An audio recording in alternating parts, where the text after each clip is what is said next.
हमारे हक अधिकार को छीन रहे हैं और हिस्सेदारी को खा रहे हैं। तो जो मध्य प्रदेश को गरीब आदमी को गरीब करने का काम मध्य प्रदेश सरकार कर रही है, ये उनकी नीति और नीयत के कारण ही हो रहा है। और लगातार जिस प्रकार से प्रधानमंत्री भोपाल के अंदर आए तो मेरे को और मेरी टीम को ग्वालियर में आना हमको गिरफ्तार कर लिया गया और 15 घंटे नजरबंद रखा गया। तो इन नीतियों के कारण हम लोग सबसे पिछड़ गए हैं। तो ये जिम्मेदार हैं इसमें मध्य प्रदेश की भाजपा सरकार।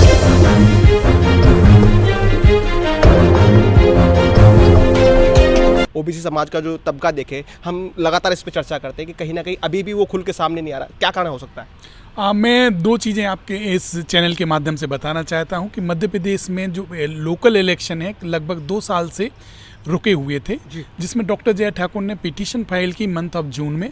उन्होंने कहा कि लोकल बॉडी के जो इलेक्शन हैं जो आम लोगों को हिस्सेदारी देते हैं, उनकी भागीदारी देती हैं गवर्नेंस में, इससे लोकतंत्र मजबूत होता है। और ये 2 साल से क्यों रोके हैं आपने, जबकि बाय इलेक्शन आपने 3 बार करवा चुके हैं, 3 बार बाय इलेक्शन होने के बावजूद भी आप लोकल बॉडी के इलेक्शन नहीं कर रहे हैं। इन सब इशू को लेकर जून में एक पिटीशन फाइल की। जब मध्य प्रदेश हाईकोर्ट ने बार बार कहने पर ये लोग नहीं जागे तो जया ठाकुर ने इसकी सुप्रीम कोर्ट में याचिका दायर की। तो सुप्रीम कोर्ट में जैसे याचिका दायर की तो इन्होंने एक ऑर्डिनेंस ले आए, वो भी अगेंस्ट कॉन्स्टिट्यूशन। जब अगेंस्ट कॉन्स्टिट्यूशन ये ऑर्डिनेंस लेके आ गए, उस ऑर्डिनेंस के खिलाफ में एक रिट पिटीशन फाइल की कि भाई ये जो ऑर्डिनेंस है अगेंस्ट कॉन्स्टिट्यूशन है, क्योंकि इसमें जो रोटेशन की व्यवस्था है उसको खत्म करने की कोशिश की है। रोटेशन क्यों है जरूरी? क्योंकि लोकतंत्र में सभी कॉर्नर से सभी लोगों का रिप्रेजेंटेशन मिले, सभी की भागीदारी है, यही संविधान की मंशा है। मगर इस मंशा के विपरीत मध्य प्रदेश सरकार यह अध्यादेश लेके आई जो आज उन्होंने विड्रॉ कर लिया है। ये बड़ी जीत है सभी लोगों के, नए लोगों के, महिलाओं के और सोसाइटी के सभी कॉर्नर के लोगों की तरफ से, जो इस रोटेशन के माध्यम से जिनके हक और अधिकार छीन रहे थे। सर, अभी आप तमाम चीज़ों को चर्चा कर रहे थे, बड़े विस्तृत रूप से आपने जानकारी भी दी। हमने सर आपसे समझने का प्रयास करूँगा, सर आप जिम्मेदार किसको समझते हैं? ओबीसी आरक्षण को लेकर तमाम चीज़ों पे हमने पहले भी डिस्कसन की।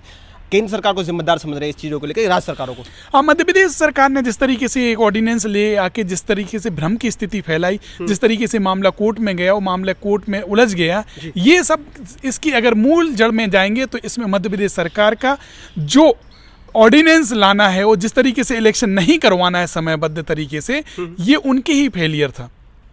फेलियर के जिक्र किया शिवराज सरकार का, पहले भी हम लोगों ने देखा, कहीं ना कहीं जिक्र भी हुआ। ओबीसी आरक्षण को लेकर वो लगातार निशब्द रहने का काम करते। खुद अगर किसी तरह की कोई मांग हो, चाहे वो आरक्षण के संबंधी हो, शिक्षण संबंधी हो, हमने तमाम चीज़ों में कहीं ना कहीं घोटाले भी देखे, कहीं ना कहीं उन्होंने वंचित रखा जाता है। एक बड़ी तबके को इस प्रकार जो प्रताड़ना देने का काम कर रही है वो शिवराज सरकार, उसके लिए आप क्या कहना चाहते हैं? अब मैं फिर कहूँगा कि मध्य प्रदेश जो खनिज संपदा में सबसे धनी है जगह पे, वहाँ की जो लैंड है वो इतनी फर्टाइल होने के बावजूद भी, पानी इतना अधिक होने के बावजूद भी, आज जो भारत सरकार का डाटा आया है, डाटे में सबसे नीचे पायदान पे मध्य प्रदेश को रखा गया है और सबसे ज़्यादा गरीब लोग मध्य प्रदेश में हैं।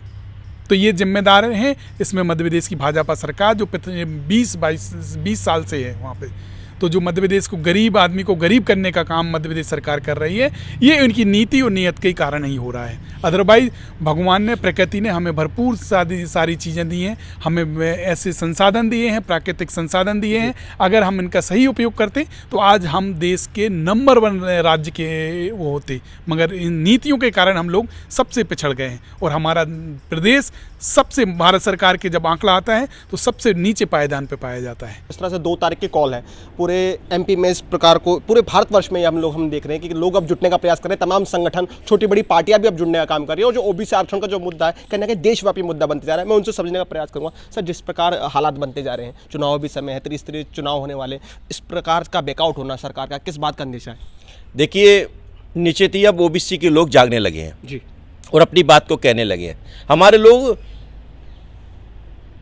एक न्यायपालिका तक, न्यायालय तक जा नहीं पाता था, आज न्यायालय में भी जाने लगे। अपने हक अधिकार को सुनिश्चित कराने के लिए अपनी मांग को लेकर हमें न्यायालय में पिटीशन भी लगा रहे हैं। पहले हमारे लोग जागृत नहीं थे, लगातार उन लोग उस ऐसे वर्ग के साथ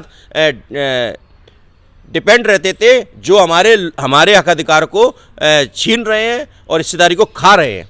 तो लगातार अब जनजागृति आ रही है और सभी पार्टियां अब लगने लगा है कि वो लोग जो हमारे ओबीसी के भाई बहन जो पार्टियों में थे, उन लोगों को पता चलते जा रहा है कि लगातार हम कहीं भी रहें, हमारे तो हिस्सेदारियां छिनती जा रही हैं। अब निश्चित ही हमको एक जो मेल मिलाप वाला जो हमारा जो दर्शन है उस पर सभी लोग मिलके एकजुटता होकर न्याय दिलाने का, जो इस वर्ग को दिलाने का काम कर रहे हैं, ओबीसी महासभा उसी काम को कर रहा है।